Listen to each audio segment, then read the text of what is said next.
All right, so the other day I was at Costco, just making my rounds, and I came across this seasoned rack of pork. I'm like, man, this thing looks pretty good. And I wondered how well is it going to taste if I smoke it. So there's only one way to find out. So this thing is humongous, and it was so large. What they did was, it looks like they butterflied it, and then inside of it, they put a bunch of diced garlic and onions.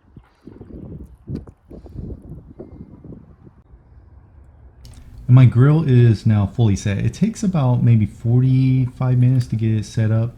That means cleaning it out, putting in new charcoal, getting the starter ready in the chimney, and then actually getting the temperature up to the right temperature. I'm going to try it around 225, 230. I'm going to use I guess the 3-2-1 method, where 3 hours of smoking, about 2 hours wrapped in foil to kind of tenderize it, and then another hour to kind of caramelize the outside. And because this is so thick, I think maybe tenderizing it for maybe 4 hours might be better, but I'm just going to try 2 and we'll see.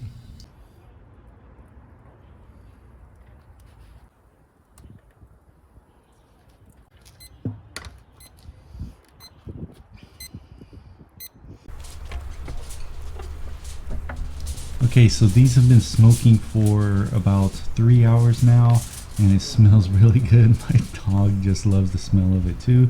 I'm gonna pull it out, wrap it up, and go into that tenderizing phase.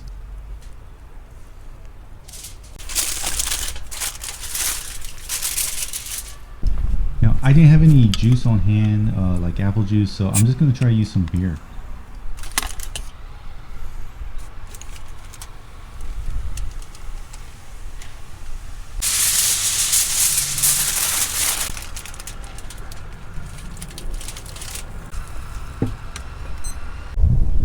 Since it is a pretty large piece of meat, I decided to bump the temperature up a bit, just try to get it to tenderize a little bit faster.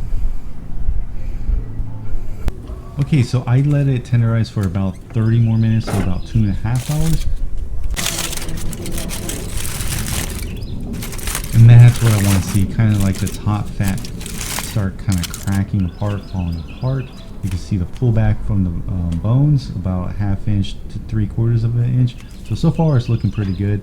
It's so thick I can't really see the inside, so I'm just kind of guessing that it's been cooked long enough. But my hunch is it needs at least another hour.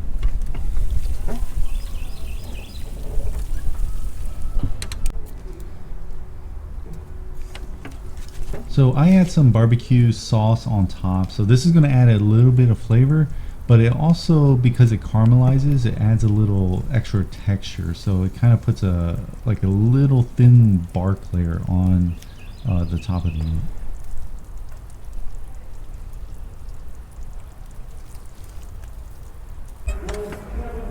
So I let that cook for 30 minutes, and then I put another layer on top of it. Again, it's just kind of building up those layers and building up that bark and color. Okay, so it's finally done. About 6.5 hours have passed. Man, this thing looks fantastic. Look at the color on that. Again, look at the bark. That barbecue sauce is really going to enhance the flavor, give a little bit of texture. I really can't wait to dig into this.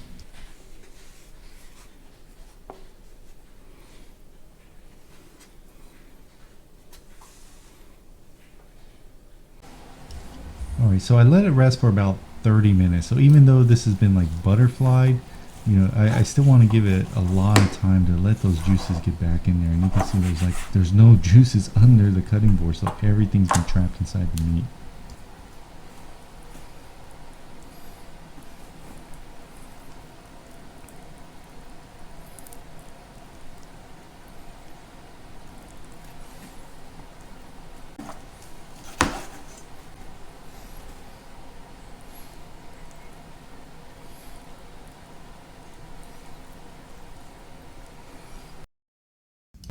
So it does need to cook a little bit longer, a couple more hours to render the tissues down, but man, this thing is just packed with flavor. The outside, getting that barbecue sauce, the seasoning, the inside with the garlic and onions, just absolutely delicious, right?